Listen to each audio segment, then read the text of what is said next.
Assalamualaikum, dengan saya Permadi Arya. Apa yang sebenarnya terjadi di kilometer 50 tol yang sampai membuat polisi terpaksa harus melumpuhkan 6 laskar FPI pengawal Rizik? Simak fakta-fakta lapangannya berdasarkan testimoni 28 saksi, polisi dan masyarakat. Semua berawal dari penghadangan yang dilakukan laskar FPI saat polisi mengantar surat panggilan kedua untuk Rizik. Penolakan surat panggilan ini membuat polisi mencium adanya itikat tidak baik dari Rizik dan laskar FPI-nya. Maka pada tanggal 7 Desember 2020, tim patroli Polda Metro melakukan pemantauan di daerah Sentul yang diduga menjadi tempat persembunyian Rizik.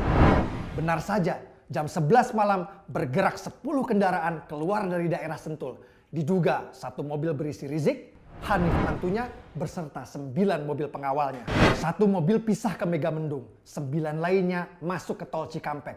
Keberadaan mobil petugas yang membuntuti sudah disadari oleh rombongan Rizik. 2 mobil pengawal paling belakang diperintahkan untuk menghalangi, bahkan diperintahkan untuk pepet dan tubruk. Berikut rekaman suaranya. Pokoknya bagaimana caranya kendaraan untuk pengawal belakang itu menghambat laju kendaraan yang menguntit. Halangi terus, pepet, jangan sampai dia bisa ngikutin kita. Ada Avanza hitam tubruk aja. Yang tadi, plat nomor yang tadi. Lalu 2 mobil pengawal paling belakang Rizik mengikuti perintah, berhasil membuat mobil petugas mengikuti mereka keluar pintu tol Cikarang.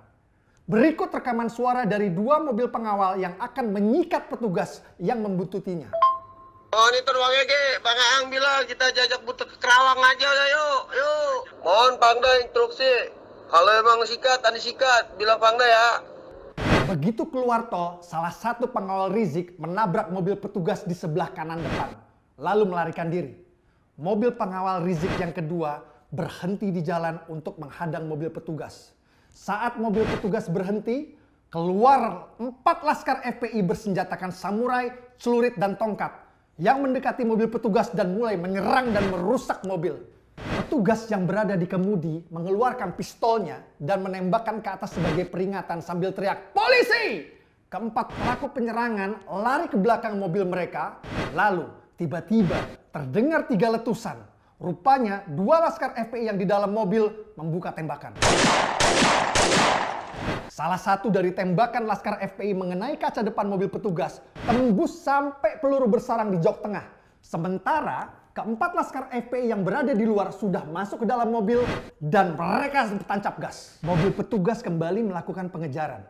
Saat berusaha menyalip dari sebelah kiri, petugas melihat pistol keluar dari kaca penumpang depan yang membuat petugas melepaskan tembakan.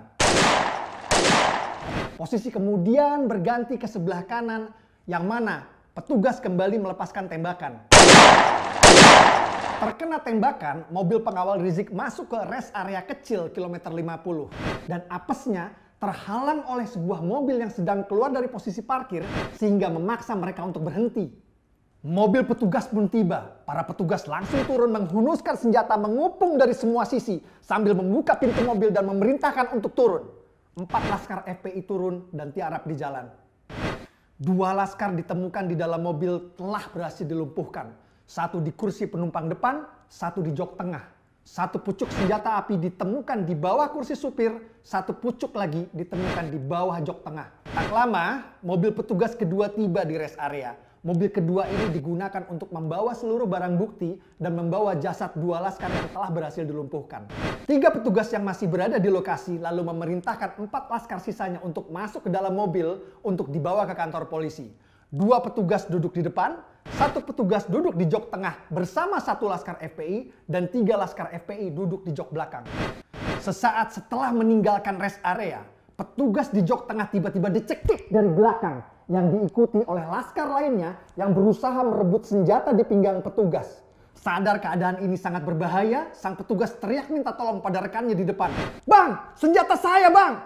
Petugas di bangku depan langsung membalikan badannya dan melumpuhkan keempat pelaku karena keempatnya berusaha mengambil senjata petugas di jok tengah. Ini adalah fakta lapangan berdasarkan testimoni 28 saksi, termasuk saksi mata masyarakat setempat. Meragukan fakta-fakta lapangan ini adalah upaya yang bertujuan untuk melemahkan penegakan hukum. Dan lebih berbahaya lagi, bertujuan untuk menjatuhkan wibawa aparat agar dapat memprovokasi chaos dan konflik horizontal. Mari kita dukung penegakan hukum, sebarkan lagi video ini. Dengan saya Permadi Arya, Assalamualaikum warahmatullahi wabarakatuh.